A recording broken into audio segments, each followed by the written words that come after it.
extraordinary when you tell people the story of Jamestown and you say the story begins when they shipped over a boatload of women to the New World. I mean, that actually happened, and I find that completely fascinating. The show is pioneers going to a new world, a frontier, part Western, part Jacobean. So it was a lot of different genres coming together that we thought would be very appealing to an audience. It's about people going to the edge of the known world, which is always very dramatic and full of possibilities. What makes this different, I think, is the fact that it is driven primarily by women. I just thought what a fascinating perspective for a show to arrive into a world that's populated by men and see it through the eyes of women. Aren't you grateful that we're the ones to come to this new world? Hell's teeth? No. With the women arriving in this town full of horny men that have been there for years without female company, I mean, it's just so more interesting to see it through their eyes than the men. It's like an arranged marriage. It's very difficult, and these people are forced together, some amicably and some not so. We'll be married in a week.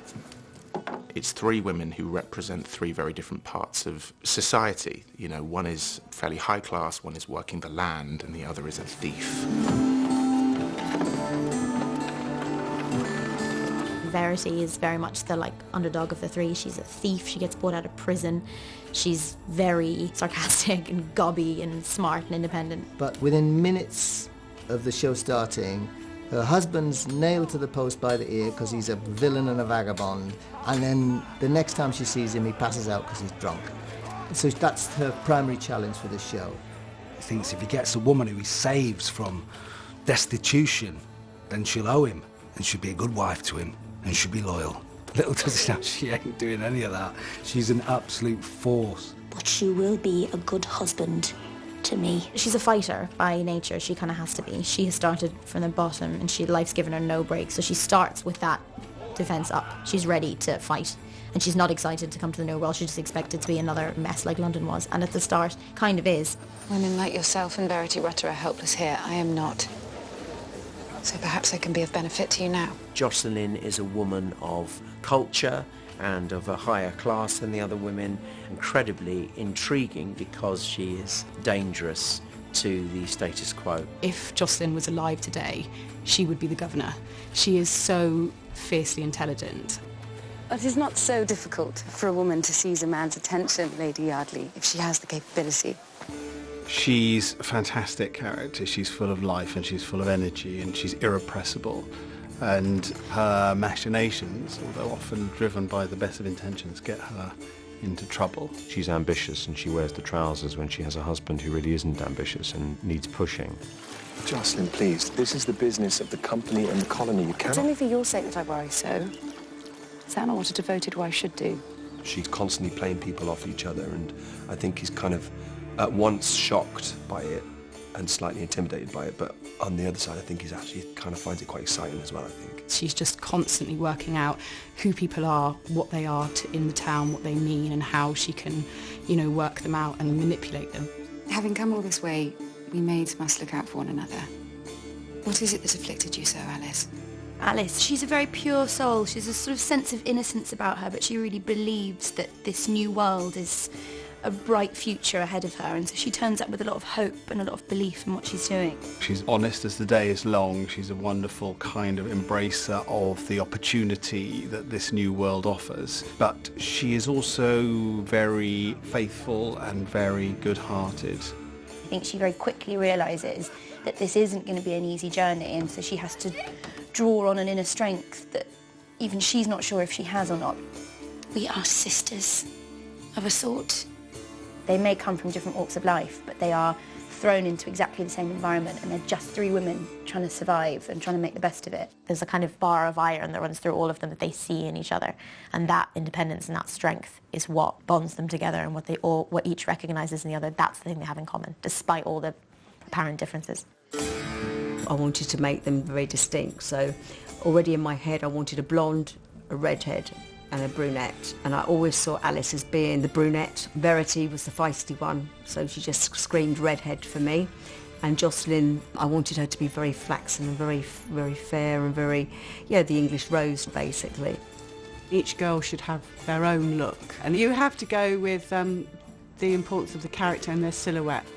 Jocelyn is silks, lovely fabrics, colour. Alice is flat colour, plain colours. And Verity is patterned because she's different layers. Her character, you think she's one thing when she's another. But when I found you on that wharf, Silas, that changed everything. That relationship between Alice and those two brothers is the motor for one of the enduring storylines for the whole series. There is an instant attraction between them, and I think actually they sort of fall in love there and then, and that throws up all these problems. He's always known the commitment he has to his brothers, and then suddenly you've got this unknown thing that comes into it and his emotions take over. And then when she meets the other brother, Henry, he's so much more awful than she could have imagined. She's just trapped in this awful position. She's found the man that she loves, but she's promised to another man. He's paid for her at great expense, and he's working incredibly hard for this dynamic, and he's been closed off for 12 years, is emotionally quite vacant, there's not a lot going on. You'll harm her no more. She's mine to do with as I please. He's clearly lost his way. He's done some unforgivable things. And I think Max brings to the character of Henry that kind of broken, damaged, but yearning physicality. The rape scene, obviously, that's a very hard thing to do for both of us as actors. It's a very unpleasant place to have to go to. We had to choreograph it in a way that made sense for Max, the way he's playing Henry, why Henry does that in that moment. And I think just having a very open dialogue with another actor that you trust makes that a very easy process. There's got to be some sense of heart within the character. It's quite a difficult thing to work out at. I do think that Henry Sherrill's a good guy, ultimately, so there's a real challenge for me to do that from a psychological point of view. Silas!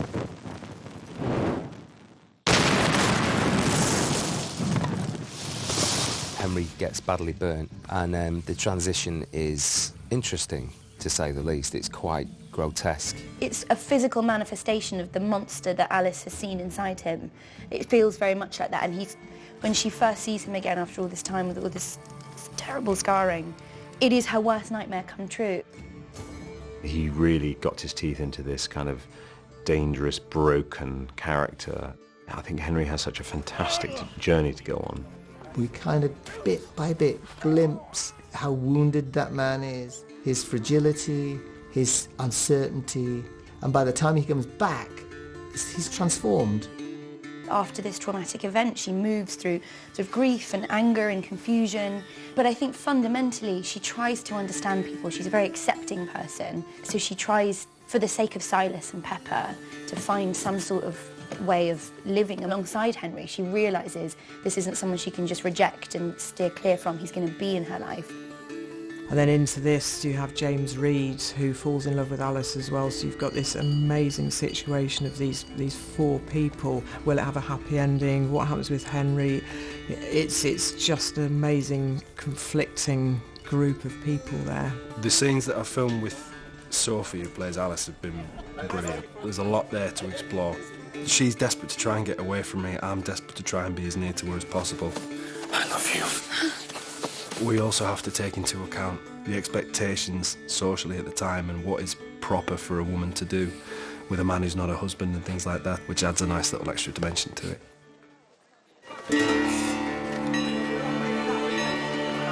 We really wanted to create a show that was a frontier show, that had ambition and had scale, big skies. I couldn't believe it. It was unreal. It's like stepping back into the world. As soon as you step on set, I mean, you feel it. Just have a look around this. The effort is extraordinary. The detail, the scale of it. Every now and then you just come down to set like by yourself, or when it's a particular light in the day, and it just takes your breath away. For me, this precinct that we've built, it's a character in its own right, and when I stand in it, I actually feel like I'm in a real place, and it is because the design is amazing. What sets us apart is the scale of the build. It's almost 2 acres of build we've created here in Hungary. Every inch of it was authentic. Every inch of it was alive and lived in. I went to Virginia and saw a replica of Jamestown, the settlement built there. I think Donald did a better job than that. I really do. They have created this incredible world of depth and character and detail. The detail on the Jamestown set is second to none. It's beautiful. The amount of detail that's gone into it. Every room is very specific, has a very specific function. They've obviously taken the elements from the real Jamestown, they've done their homework, but everything is absolutely solid and functioning. You're not just being shown a beautiful postcard of the 1600s, you feel like you can smell the animals and you can smell the smoke burning and you can feel them under your feet. We realised that what would give it most authenticity would be to build the actual structures that the actors could move in and out of, rather than being limited to exteriors and then sets. You can always follow a character right the way around the town, through a door and into the house, and it gives it a really believable, three-dimensional feeling. It's about a community. It's about a community in a town, and I think you've got to feel you're in a town. And if we hadn't been able to create that, I think there would have been no Jamestown story.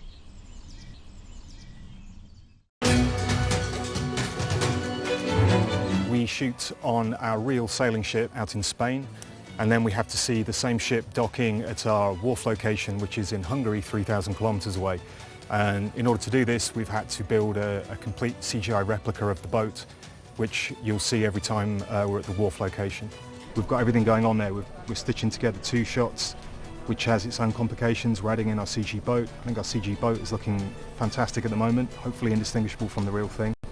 And this is going to be an exciting one to see finished. Another one to look out for will be in the opening episode we have a big storm sequence, and we need to show our full CG ship of Diana being thrown around in a big stormy sea. And again, this will be an exciting shot for us to do. There's a lot going on here for visual effects.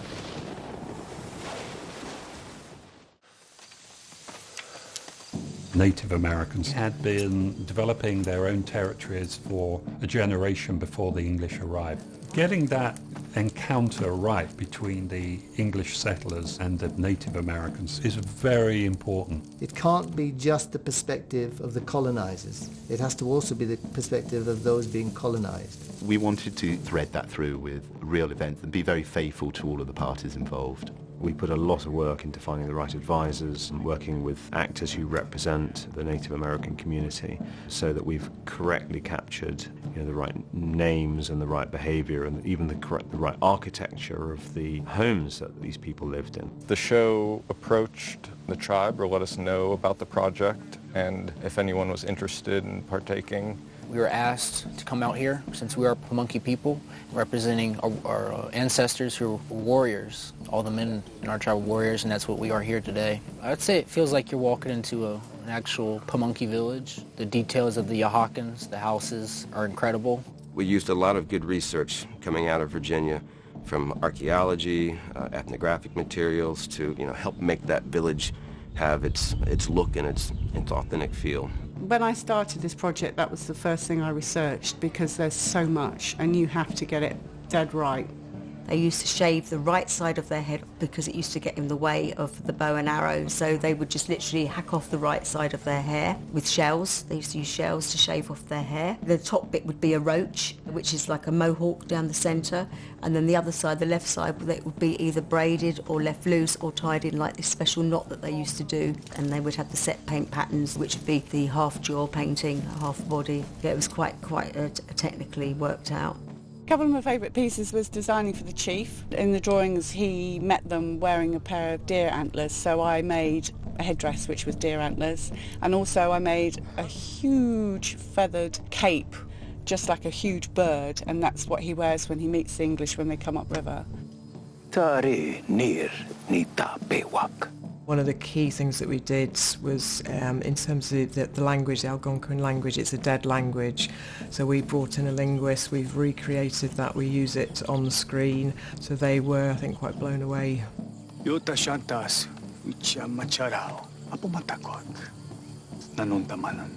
There is a lot of history that's in that language, and we're actually speaking the words. For a long time, Native people in film weren't treated well, and they're made to look a certain way and to act a certain way, and now I feel like it's being true to the history, which is important.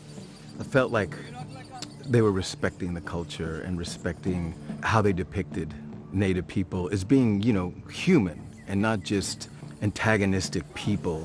And what I think the accomplishment probably of the project is to sort of reintroduce the Pamunkey people into contemporary times and say that this is a community that has a history, but it's also a community that has a present.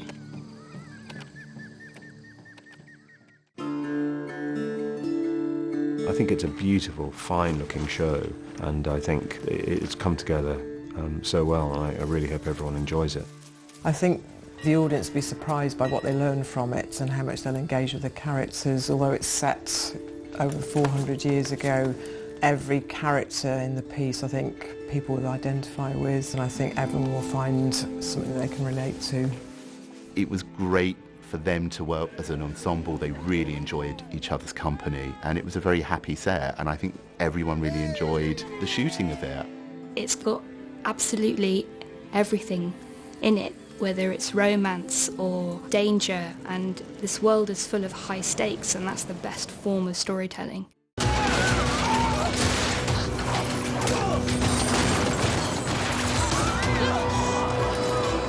Jealousy, envy, murder, I mean, it's got everything in it. All the emotions and the conflicts translate completely across time. You know, it's about survival and love and the quality of your life, what's important to you.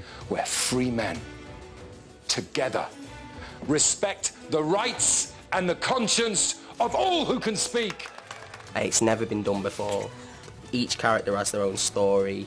Really, really good writing, and it's amazing. I'm really, really proud of it. There's a plethora of stories going on, and I think that sort of ticks all the boxes for somebody that actually likes good drama.